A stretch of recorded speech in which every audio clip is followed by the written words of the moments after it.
말씀의 식탁 하루 한 장 출애굽기 묵상 출애굽기 제11장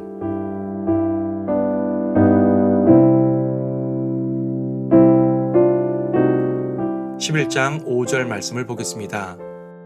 이집트 땅에 있는 모든 첫태생 곧 자기 보좌에 앉은 파라오의 첫태생부터 맷돌 뒤에 있는 여종의 첫태생까지 또 짐승들의 모든 첫태생도 죽으리라.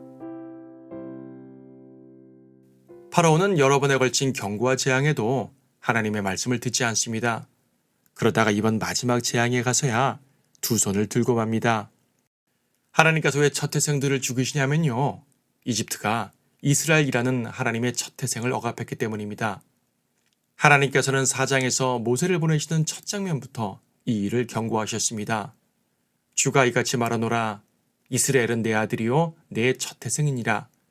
내가 네게 말하노니 내 아들을 가게 해서 그로 나를 섬기게 하라.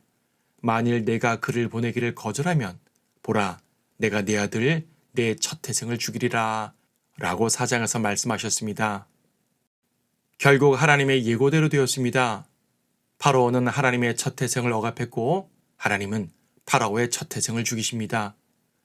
이 경우 파라오는 일반 백성 중 하나와 같이 되었습니다. 파라오의 첫태생만 죽는 것이 아니라 이집트 모든 가정의 첫태생들이 죽었기 때문입니다. 수백만 이집트인들의 군주요 또 살아있는 신으로 추앙받는 파라오, 바로 그 파라오의 아들이 이집트 천민의 아들과 똑같은 취급을 받는 것입니다. 심지어 짐승들의 첫태생도 죽는다고 합니다. 파라오의 아들이 짐승의 새끼와 동일하게 취급을 받습니다. 이처럼 이 세상 권세자들은 자기들의 권세를 자랑할 것이 없습니다. 죽음에 이르러서는 천민들과 심지어 짐승들과 동일한 취급을 받으니 말입니다. 이에 대해 전도서를 쓴 솔로몬도 같은 말을 했습니다. 이는 사람들의 아들들에게 닥치는 일이 짐승들에게도 닥침이니 곧 한 가지 일이 그들에게 닥치는도다. 그러므로 사람이 짐승보다 월등함이 없으니 이는 모든 것이 헛됨이라 라고 전도서 3장에선 말씀하십니다. 누구라도 하나님의 것을 건드리면 하나님께서 가만 계시지 않습니다. 하나님의 백성을 무가치하게 여긴 자들은 하나님께서도 그들을 무가치하게 여기십니다. 악인들은 전혀 존중받지 못할 것이요, 특히 성도들을 괴롭힌 악인들은 더 큰 심판을 받을 것입니다. 비록 세상에서는 성도를 괴롭힌 악인들이 잘 먹고 잘 사는 것 같아 보이지만 하나님께서는요, 그 모습을 다 보고 계십니다. 파라오는 오랫동안 이스라엘을 괴롭히면서 권세를 쌓아갔지만 이제 그 권세의 종말이 온 것입니다. 하나님께서는 이는 너희를 손대는 자가 그의 눈동자를 손대는 것이기 때문이라 라고 스가랴를 통해서도 말씀하셨습니다. 하나님께서 그분의 눈동자로 성도들을 보호하시는데 감히 그분의 눈동자를 손대다니요. 이 일로 하나님께서는 주께서 이집트인과 이스라엘 사이를 어떻게 구별하시는지를 너희가 알리라 라고 선언하셨습니다.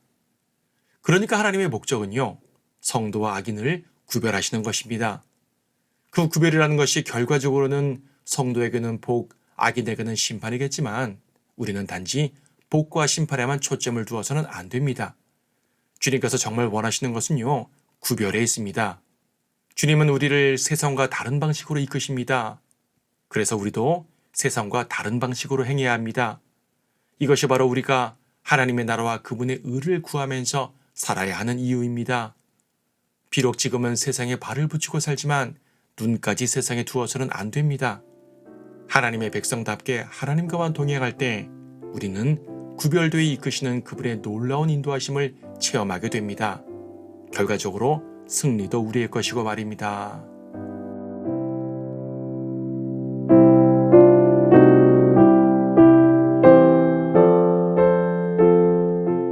출애굽기 11장.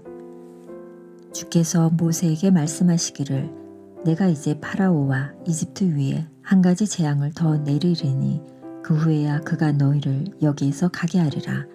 그가 너희를 가게 할 때 그가 반드시 너희를 다 함께 여기서 쫓아내리니 이제 백성들의 귀에 말하여 모든 남자들로 자기 이웃에게 모든 여자들도 자기 이웃에게서 은폐물과 금폐물을 빌리게 하라 하시더라.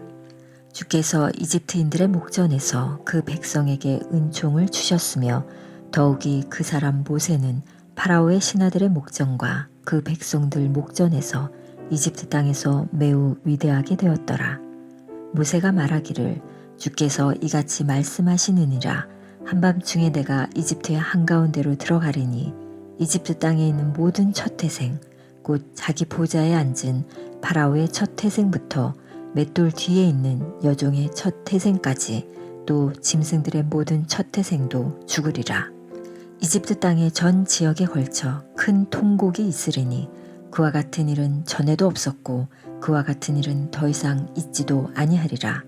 그러나 이스라엘 자손 중에서는 사람이든 짐승이든 어느 누구에게도 개조차 그 혀를 놀리지 못하리니 주께서 이집트인과 이스라엘 사이를 어떻게 구별하시는지를 너희가 알리라. 당신의 이 모든 신하들이 내게 내려와서 내게 절하며 말하기를 당신과 당신을 따르는 모든 백성은 나가소서 하리이다. 그 후에야 내가 나가리이다 하고 모세가 심히 노하여 파라오에게서 나오니라. 주께서 모세에게 말씀하시기를 파라오가 너희에게 경청하지 아니하리니 내가 나의 이적들을 이집트 땅에서 늘려 행하리라 하시므로 모세와 아론이 이 모든 이적들을 파라오 앞에서 행하였으나 주께서 파라오의 마음을 완악하게 하심으로 그가 이스라엘의 자손들을 그의 땅에서 나가게 하지 아니하더라.